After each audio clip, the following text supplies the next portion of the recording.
Hey, what's up? You're watching For All Nerds, and on this episode, we welcome Jeff Trammell, the head writer of Your Friendly Neighborhood Spider-Man. He talks to us why your criticisms mean nothing.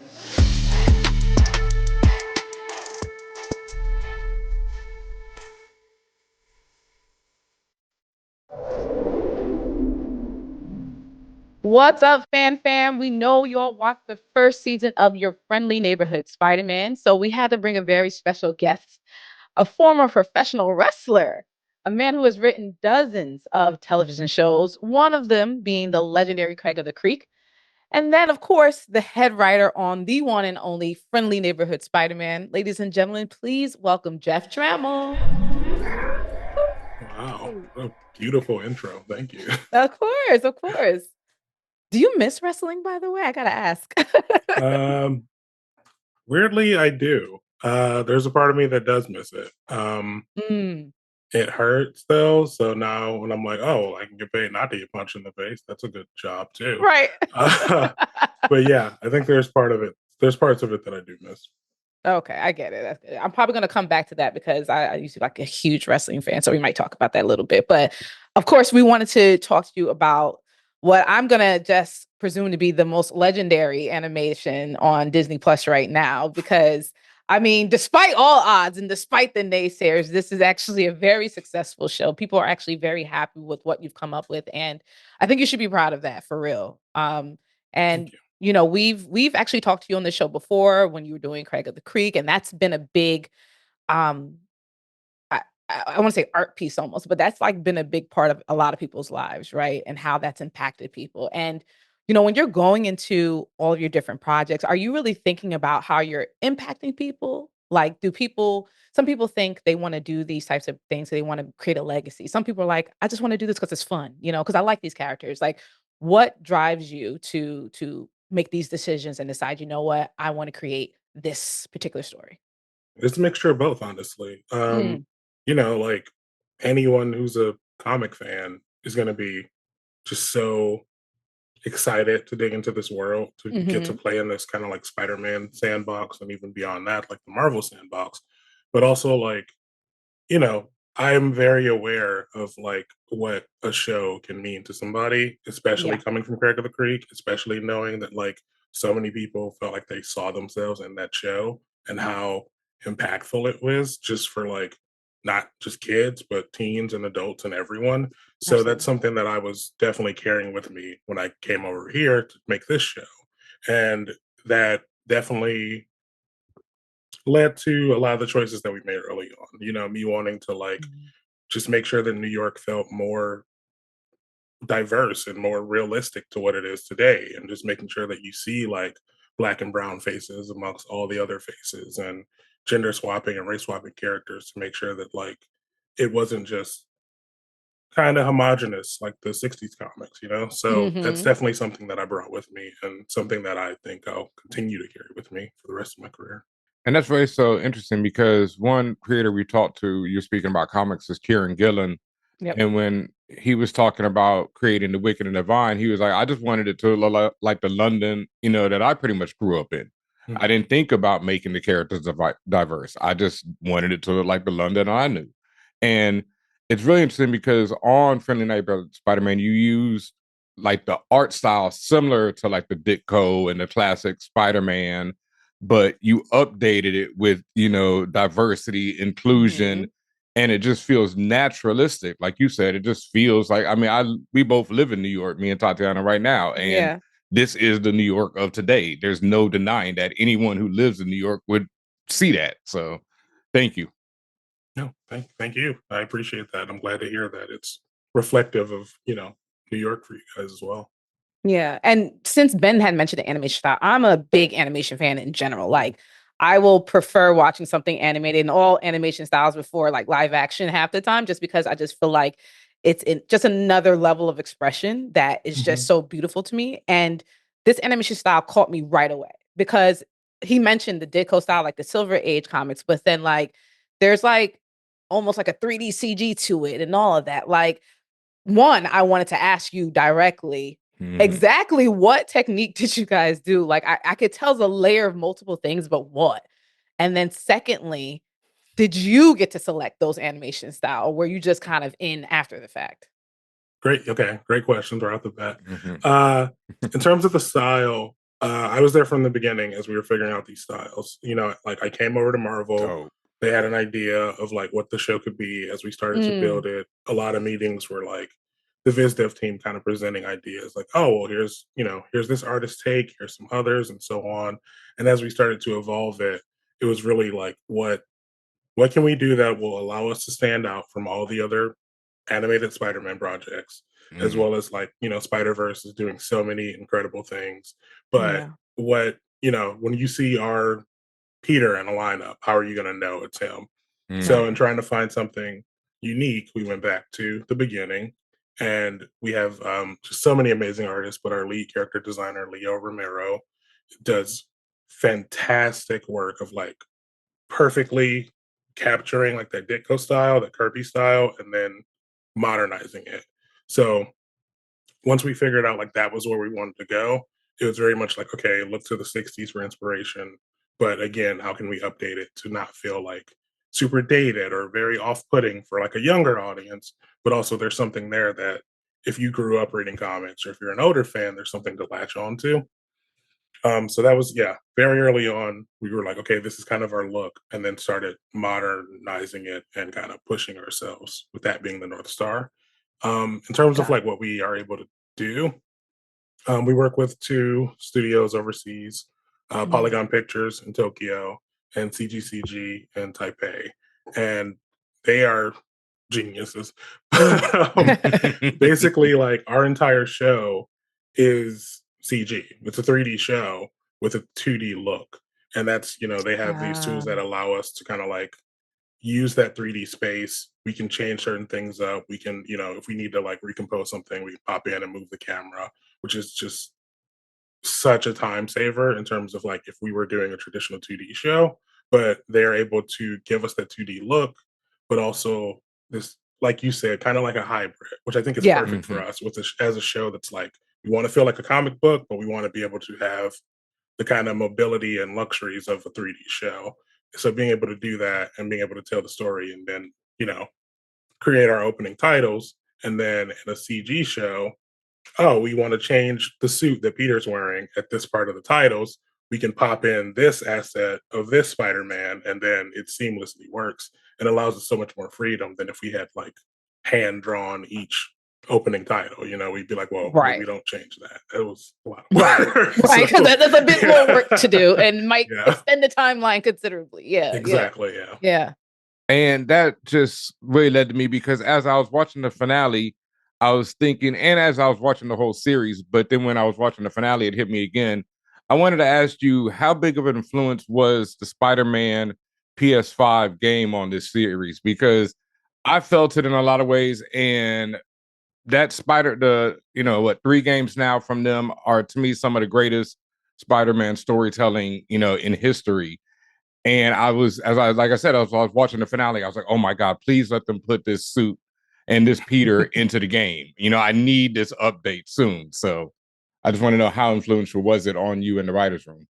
Oh, like I can't say enough how, like, and that's the thing, Yeah. like everything, like there's 60 years of Spider-Man stuff. Yeah. So it's like, yes, the game is a huge influence. Yes, the movies are a huge influence. The comics, all the shows, like Ultimate Spider-Man, the PS2 game, like everything is kind of like there's a stamp from everything. Even Spider-Man, the first Raimi film, with like pizza time sign in the first episode. Like there's so many little Easter eggs and stuff because we just love Spider-Man and there's so much Spider-Man to love. But yeah, definitely those games are a huge influence.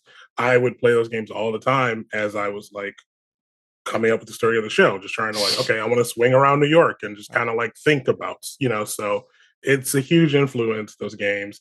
I would flip if they put our suits in that game. We have Bruh. That'd be had a few crazy. conversations about it. Okay.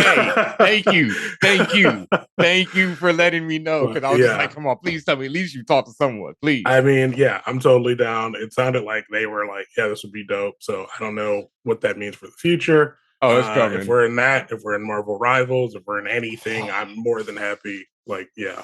That would be insane.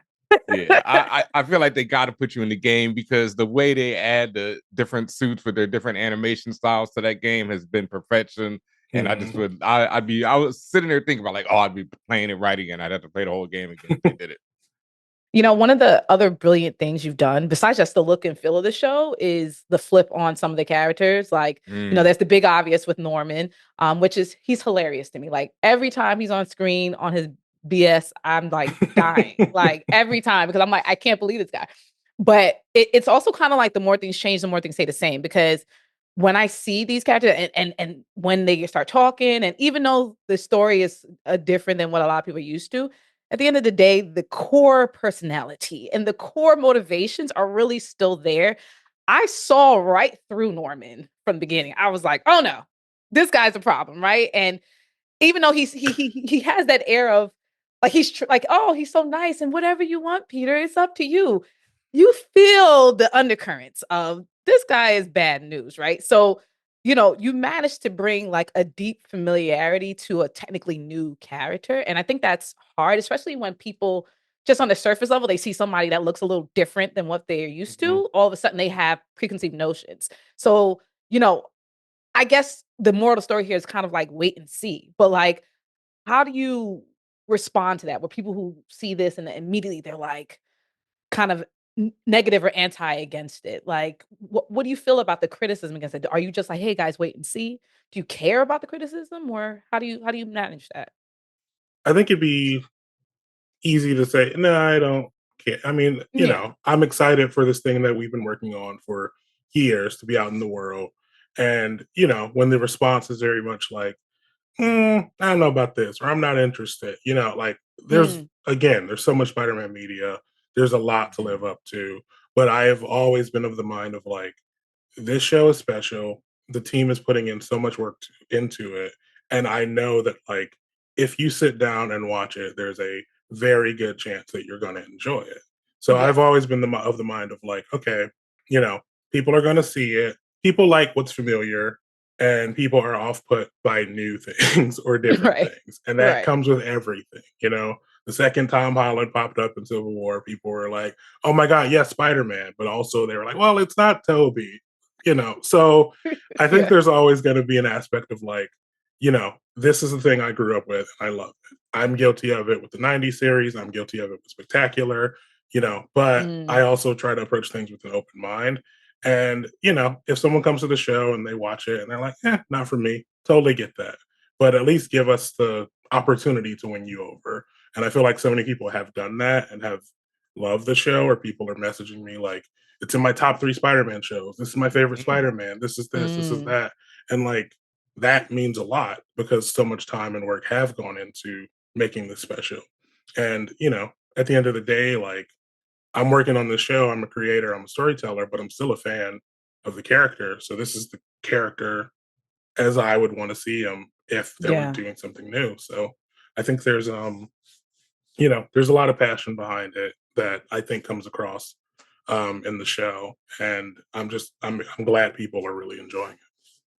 Yeah, and like one thing, well, I mean, you told a complete story in season one, and it's obvious that you Yeah. have so much love for the character and for the history, and like you said, all the different media that has gone into Spider-Man over the years, and there's shout outs and Easter eggs to all these different things. Like there's so many moments where I'm doing the Leonardo DiCaprio, I'm just like, yo, Yeah. but at the same time, I was also like, oh shit, okay, that might lead to Clone Saga. Okay, that might lead to Venom. Okay, Nico, do some magic shit. Please do some magic shit. So it was like, what were some of the things that you wanted to put into season? Well, I know you can't tell us what's coming up in season 2, but like, how did you make the choices to include this and not include that, in season 1 or in leading into Mm. season 2?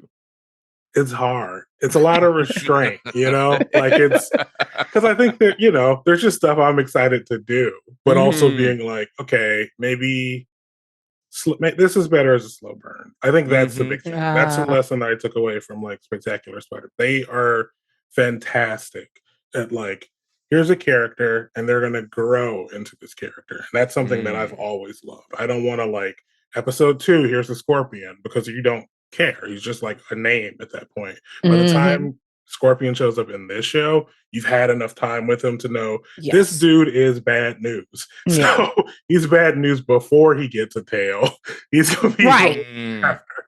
So that's kind of like, I always want to feel like the threats are leveling up. So, you know, maybe another show wouldn't be like, okay, first villain Spider-Man faces is Butane. But I feel like that's a perfect, like, we're level. This dude's kind of an idiot. It's showing that like Peter's gonna grow and kind of like evolve, and the villains get more dangerous as his world, you know, kind of levels up. He levels up with it.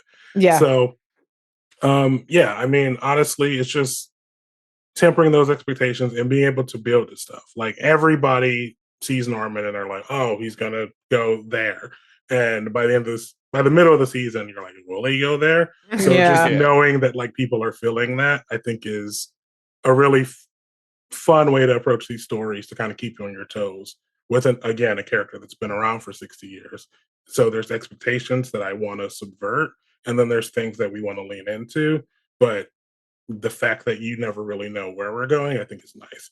Just even like people seeing Dr. Carla Connors and being like, oh, well, right. I know where this is going, but also, so how, right? Yeah. So that, you know, and then she didn't know about Norman stuff, you know, at the end. So I'm like, oh, exactly. well, hey, maybe she'll be a good lizard, you know, good little lizard.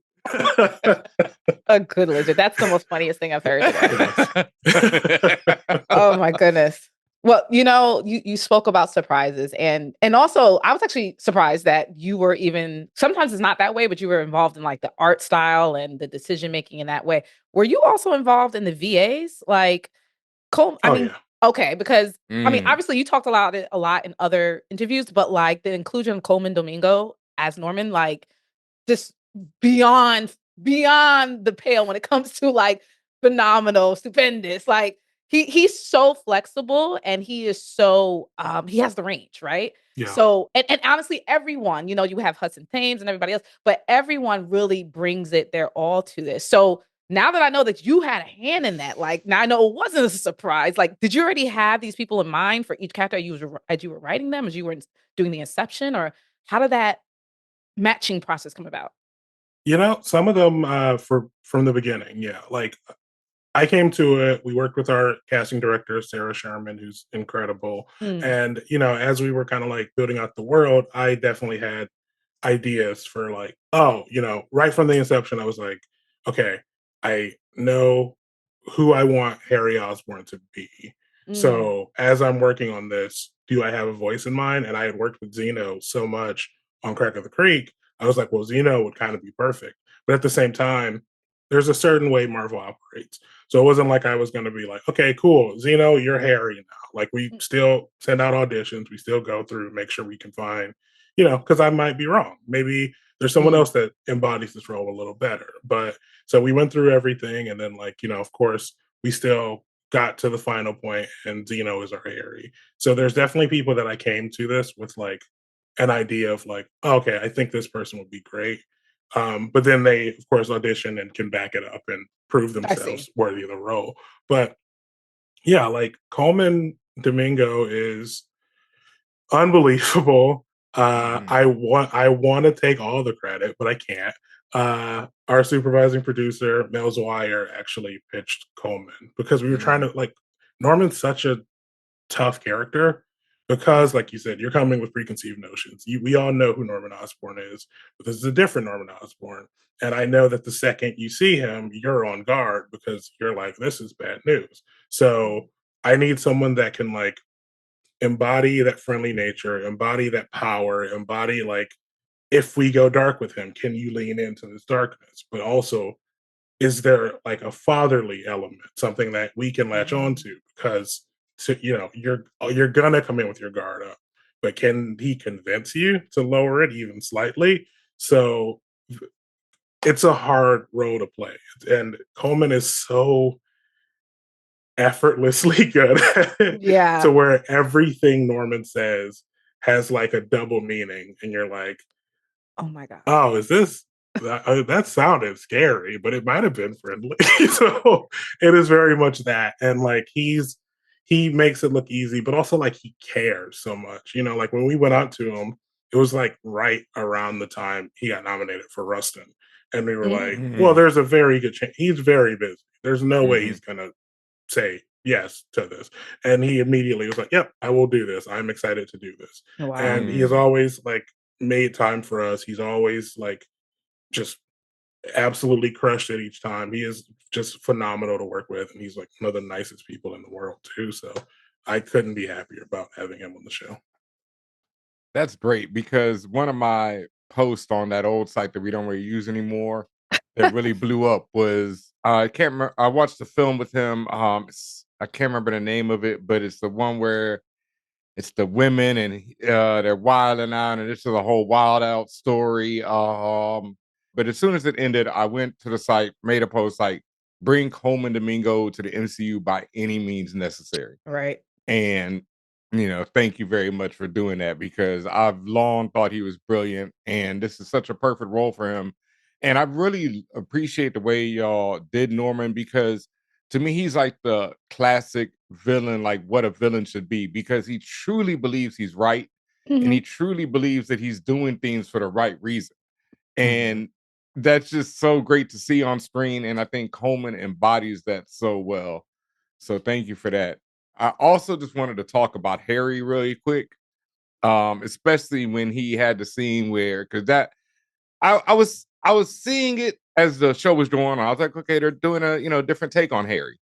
But when he came to Peter and said, "Go get him, Tiger," that's when I was like, wow, okay, Jeff is out here, he's gonna take the old thing and flip it on you. So, like, what was like the ideas behind going that with that and letting Harry use that classic line with Peter? Our one of our writers, Charlie Nooner, or one of our story editors, he actually wrote that episode. So the first time I Mm, read that Mm. line where he gave "Go Get Him Tiger" to Harry, I was like, well, this is MJ's line, but it's perfect here. It fits so well. And there was like an internal struggle in me as a fan. It's like, well, I don't know if we should give this to, but Wait. also it's so good. So Yeah. like, we went back and forth, and I was like, you know what? It's this show is like everything but different. So I love being able to lean into that, and the fact that Harry says it here, I think it's just it's a poignant moment, and it's such a nice capper to that moment of Mhm. like, now he's Spider-Man. Now it's complete. Even without like MJ there, you still feel like this is such a big moment. So Yeah. I agreed with him, and I was like, let's lean into it. In terms of like just who Harry is, Harry's a really difficult character, mhm. because you think of Peter and you think of his best friend, Harry Osborn, even though, like, in so many comics, they hate each other. Or, Yeah. like, they just kind of Yeah. like don't get along.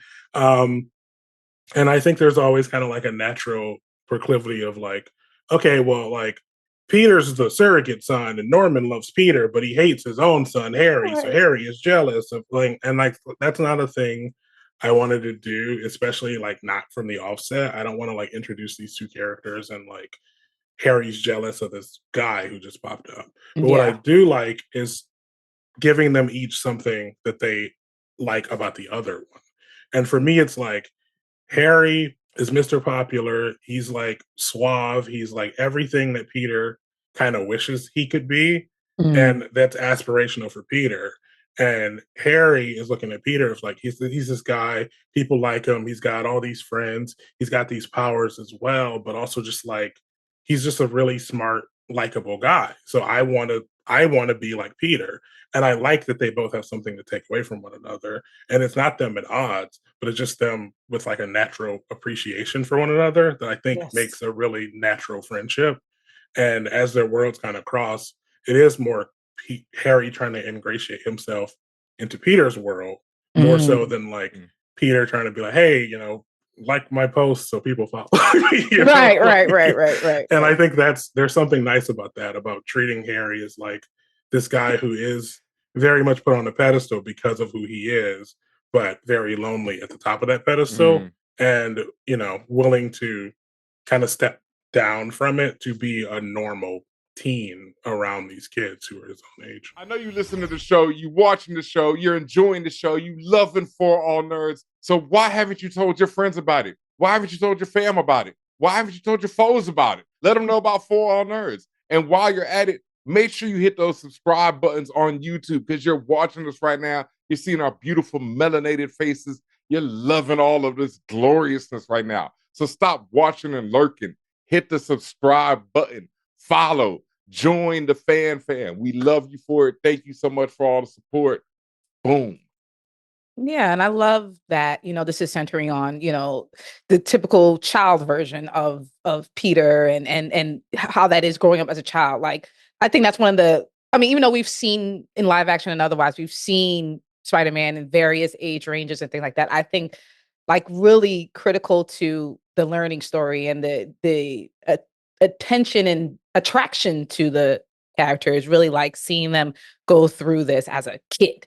And I think, the idea of, him being in school and then having the typical school issues, oh, girls and dating and or guys and dating and this and that. Like, I think that's really critical, especially when you have so many shows that don't like allow that type of story. Like they want to age kids up so fast, or they don't allow them to discover like the, the daily hardships of being a kid, right? And and perhaps that was just the idea going into it, like, oh, this is going to be the young version of Peter and friends. But like, was there ever a point where you're like, oh, he might be older or anything like that, or was it always just, you know what, we want to do this because this is a critical story?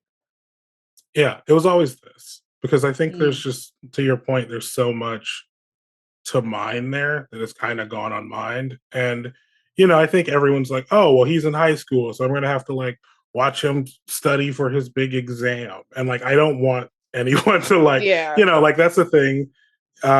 You guys don't like Craig of the Creek. We made a point of like never showing Craig in school because like that's a part of his world. That's not the part we want to see. And like for this, like Peter's hub is the school because all his friends are there, but like that slowly evolves and the school is always going to be like an aspect of this show for season 1 and so on. But it's finding a way to like not make it feel like, oh, well, we got to check in over here, but more so just like this is an aspect of his life. And, that comes along with like saving the city and being there for May and being there for friends. So, yeah, we always wanted to like lean into him as a teen because I think there's just so much there. And also just like, it's a fun area, we can grow with this character. I don't want to like start with him as like a 20-year-old because it kind of, I don't want to say lumps us in with a lot of other stuff, but like we're coming out concurrently to the movies.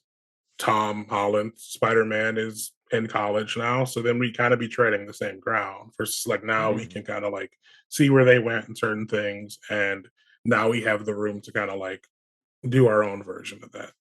I see. Yeah, and it's like such, like you said, it's such a great growth period.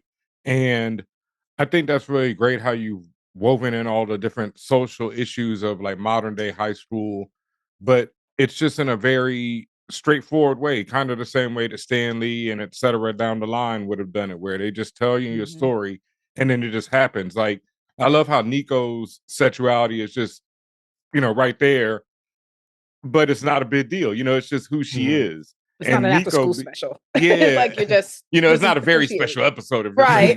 Like, you know.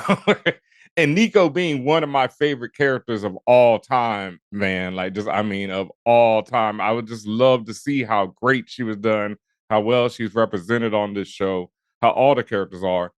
And then you've already said about it, but it's like we got one note that we definitely heard was people were like, oh, Pearl's just been reduced to, Peter and Lonnie's, yeah, I wanted to say Tombstone, Sorry, man. You're not wrong.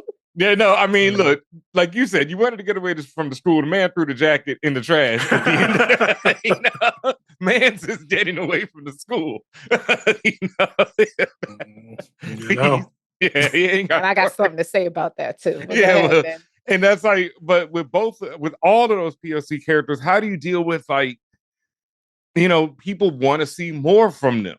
immediately. I mean, this is the first, and to provide additional defense. This is for most, or maybe quite literally, the first time these characters have been put somewhere else in a different medium, or the first time you've ever seen them. I had no idea who the hell Pearl Pagan was before this, right? I knew very little about the Runaways and then Nico and things like that. So like, people will be upset or not upset, I'm like, or not know, a right? Nico fanatic and the run, and I'm like, yo, man, where the rest of the runners at? Where the homies at? Got Nico over here. Where the homies? Come on, fam. And that's you guys are like the perfect example of that, because there's people that are going to recognize them immediately, and they're just like, okay, when's it happening? But then there's also people that are like, I don't know these characters, and I want to give them, again, the same way I'm like slow burning villains. I want to make sure that like you have time to care for these characters, and hopefully by the time these changes come, if they come, you're excited about them. So it's definitely it's difficult because there's so much to juggle. It's also Peter's story, but in a lot of ways it's Lonnie's story, it's Nico's story, it's Harry's story, it's Pearl's story, and we're also like building a world with all these characters that is like difficult, because it's like, okay, I know the backdrop of this world now. I know Civil War is happening. I know there's certain things going on, but also, I don't know anything about Nico in this world per se, until we kind of like peel back the layers. So, it's a waiting game in a lot of ways. It's a lot of like building, it's storytelling that I hope people will be very happy to when we get to those conclusions. But I would say if you're a fan of these characters, know that like we want to do justice by them. I don't take it lightly that like Pearl is, the first Filipino superhero, and I know she's in this show as like Lonnie's love interest and Peter's crush, but I also know that like what that character means to people. So I want to make sure that like we are doing right by that character as well. But also, like at the end of the day, we have 10 episodes to tell a complete story. And sometimes certain things just kind of have to fall to the wayside or get put on hold to a later season. So I hope people kind of give us the grace to tell that story within the space that we can. Because even in season 1, there were things that like we had to lose that I would have liked to keep and just wasn't able to. So, it's like, okay, can I find room for that in season 2? Can I find room for that in season 3? Is it too long, too far gone by then to even remember the thing that I'm paying off from season 3? So it's a juggling act, but right. There's a lot of characters to kind of surface in the show, and I want to make sure that they all properly feel like if you're a fan, you have that moment where you're doing the Leo meme of like pointing at the top. Oh my god. Too many times. And clones. and he got the DNA. Clone. This is less of a question, just more of a comment. And I'm really glad you said that I mean, obviously you have self-awareness, and the team at large, and you guys are probably checking each other too. And that's why the show was so balanced. It made me think about like how I felt about Lonnie going into this. Like, again, someone who I didn't have much of a history or backstory about. And then as he kept going on, I'm like, oh, he's so promising, great kid. And then I was telling her I wasn't telling her, but I was just like laughing. Like he was just like, well, he kept telling, like he was keeping it. Ben was just like, well, I don't know, he's kind of, he goes through some things. I'm like, what are you talking about? So then I actually go and read up on his backstory. I'm like, this guy is tragic as hell. Like, and then I see it repeating in the show, and so I started feeling away. I was just like, man, he's the star guy. He's doing so, and I'm trying not to give everything away, but then he starts going to the wrong side of the tracks, and I'm just like, why? And it felt so like heavy and obvious, just like, he's going on to the wrong side of the neighborhood, and then you got the gunshots and the glass breaking, and I was just like, damn, like why does he have to go down this path? Why can't we just be a star quarterback? However, to your point, maybe wait and see, because this is a slow burn. I will give you guys that satisfaction, because you've already presented and created such works that like I actually love, and I do love what I'm seeing for your friendly neighborhood, and I do trust you guys, so I appreciate that you're saying, thank you. hold on, I appreciate that. But this is the last question that I do have. It's just that, I remember a couple years back on that same site we don't use anymore, Rhyme Swift Flitter, where you announced that you were writing a Spider-Man story, right? And obviously we were all like, well, what's he doing? This is great, right? And then so I'm sure you had your own thoughts and preconceived notions and things like that. And fast forward to now, is there something that you didn't anticipate then that you are like deeply aware of now, or something you learned that you didn't realize before? That's a tough question. Or did you see everything? Because you could be a sage and just have seen the entire timeline of where I all of mean, I this is like to going. think that. Yeah, no. Yeah. Honestly, I think there's a lot of like assumptions that get made about the show, that has always kind of like been a thing I never thought about in the moment, because I'm just like telling a story I would want to tell. So I Mm. think when it's like, oh, they're like trying to steal Miles's whole flow, and I'm like, that wasn't my intention. I love Miles. Wow. I'm not trying to like That's make crazy. Okay. Peter Miles. That's not at all. Or like, just kind of like, I think there was always once we knew we wanted to do something with Lonnie too, there was always going to be like oh, they're trying to make this character into that character. They're trying to like, there's a weird subsection of people who always are like, this character can only be this, period. And like, Mm. so much of the show is kind of like pushing against those norms. Um, like the fact that you're like, oh, I didn't know a lot about Lonnie beforehand.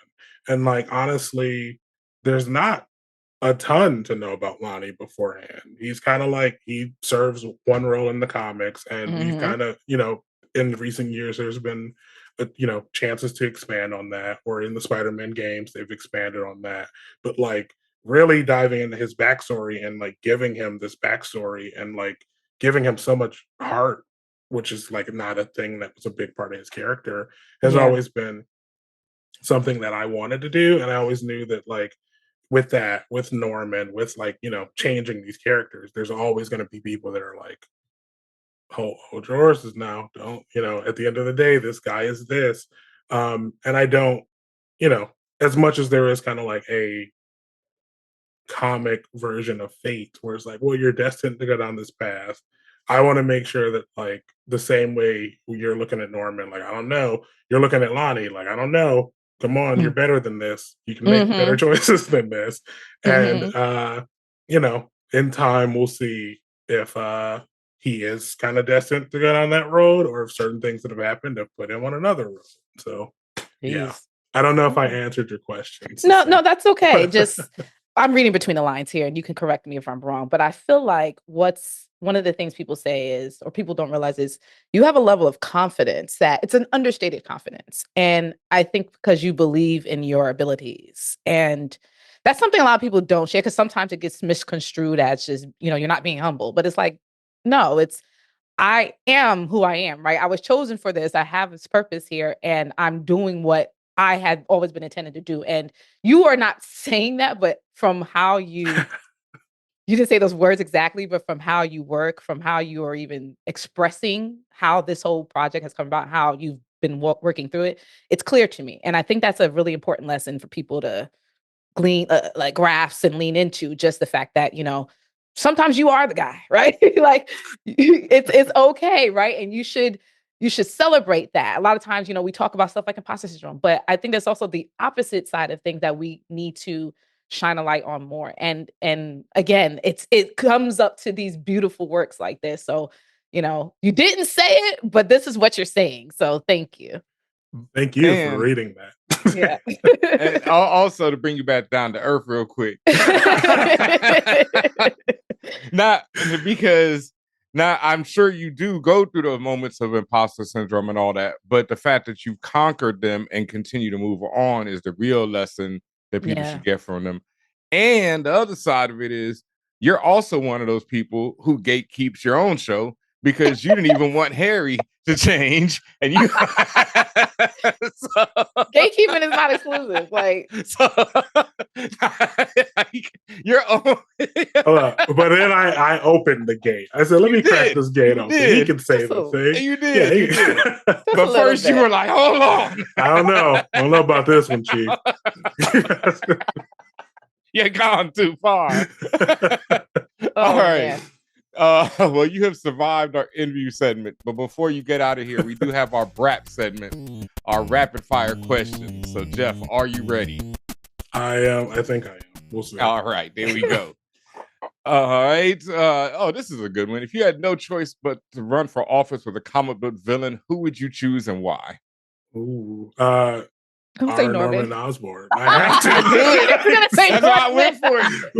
Norman's a lie. He's a damn lie. Though. Come on, man. And he fly as hell. Come on, bro. Like, finger waves. Yeah. Come on. And that's a problem. Snake oil salesman. I mean, we see where it went. But I'm there to like balance him out. You see, so like he's a smooth talker. I'm like I'm the honest guy. There you go. I like that. Norman says something like, "Oh, everyone gets these, benefits." He goes, "No, actually, you're gonna die." Like I can see that. That's y'all too. Let me go your next question. And you should be well aware of this because you used to wrestle. If you could have a theme song play when you walk into a room, what would it be? Ooh, oh my God, that's such a. There's an answer that I want to say, and I feel like it's the most obvious answer in the world. But I'm gonna say "Not Like Us." I feel like that's a good one. That's a good one. I feel like that's gonna pump up any crowd. I mean, there you go. Declarative.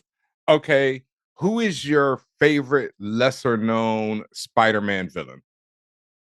It's tough because there's.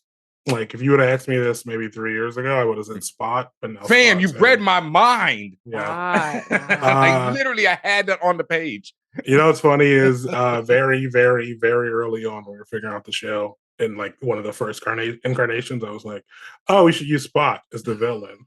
And then like 2 years later, friggin' Spider-Verse came out. And I was like, "Oh, I'm glad we didn't use Spot." He was like. That's one of the first Spider-Man comics I got, or I didn't even have it. My best friend had it, and I would read it at his house. And I was like, "Yo, this dude is so ill, but so whack at the same time." Yeah, absolutely. Okay, this may be hard or easy, depending what you prefer. But would you rather see your life turned into an album, a graphic novel, a video game, or a movie? So if they did the story of Jeff. How would you like that? Damn, that's a hard. Why? I came onto your show and you're giving me all these hardballs. I'm gonna say a graphic novel. I think that'd be a fun. Yeah, and then we can adapt it to all those other mediums. I'm cheating. See, smart. You're smart. That's where the money is. That's what you're doing. So, good job. All right, well, let's give him an easier one then. Superman or Batman? Batman.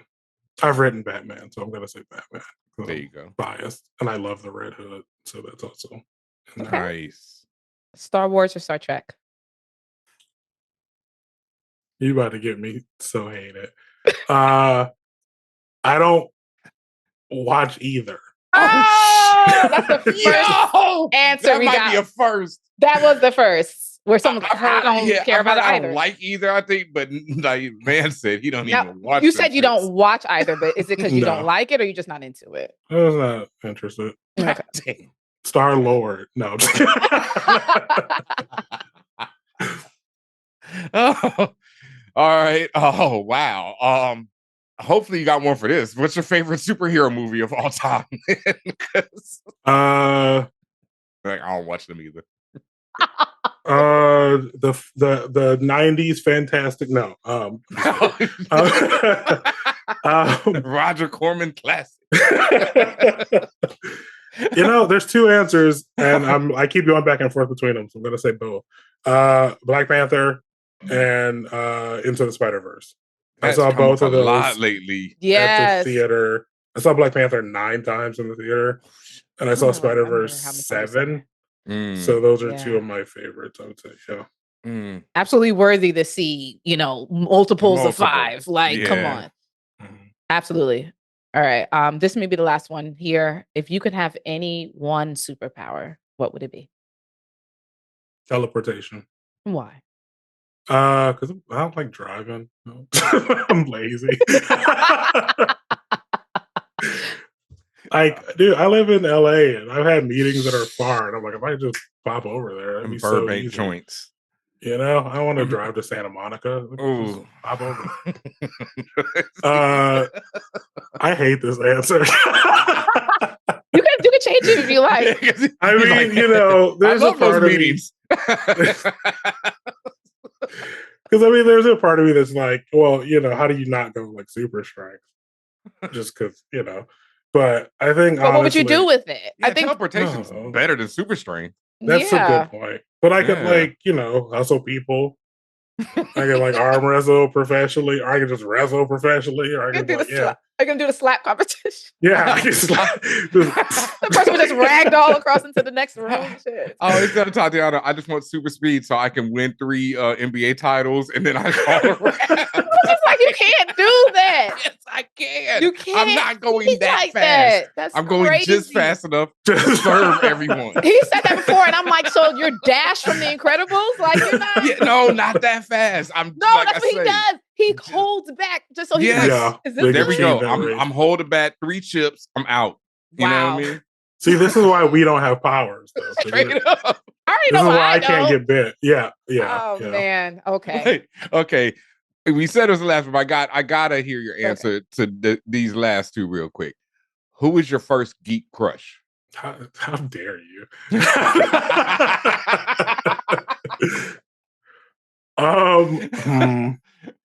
I'm gonna preface this by saying I was born in 1990, so I would have been like, a child. Okay. 90s animated She-Hulk. I mean, there's nothing wrong with that answer. Yeah, that's what it is. That's an easy answer. I mean, you should have just drawn straight out with it. People would understand. I mean, I work with She-Hulk now, so it's weird. It's awkward. I don't want to see her around the office, and I'm like, oh god, That's funny. All right. I'm like crying. This is so funny. And damn, I don't even want to end on the sad note like that one. So no, we got end on. I'm so intrigued now. All right. Well then, you say the death. Yeah. In any medium, what character's death hurts you the most? Ooh. That's a tough question. I'm trying to think of any answer that's not like the first thing that just popped into my head, but like an actual true answer. So not Mufasa. Oh, how dare you bring him up? I know. The bane to millennials everywhere. Like, he died. What do you mean?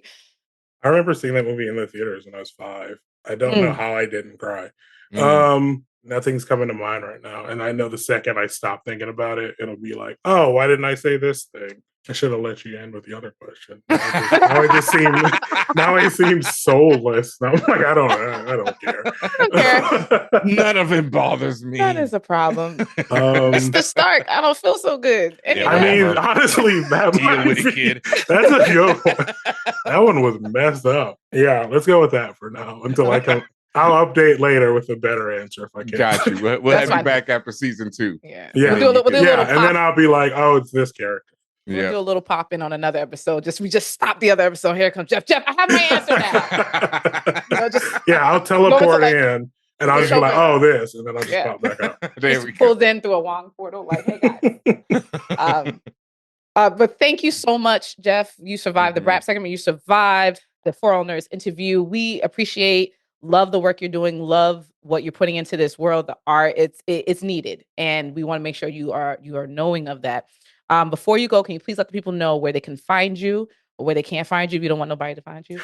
And any projects you're working on, you could talk more about not Spider-Verse, but your Friendly Neighborhood Spider-Man and anything you want to plug. I would like to plug a show called Your Friendly Neighborhood Spider-Man on Disney Plus.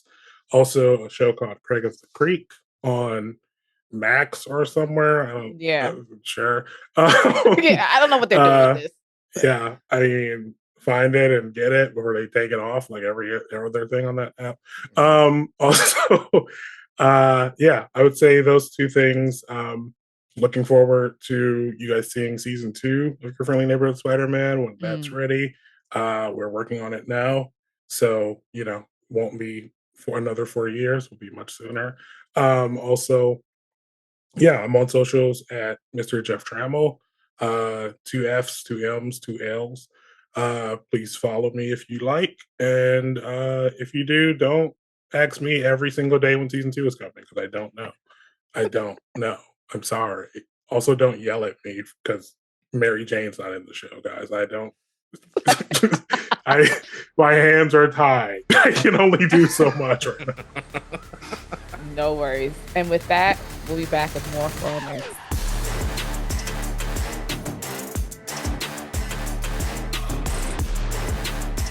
Hey, what's up, internets and the fan fam? This is Tatiana King for ForAllNerds, and I want to thank you so much for listening and watching to ForAllNerds. Make sure you like and subscribe to us only on YouTube.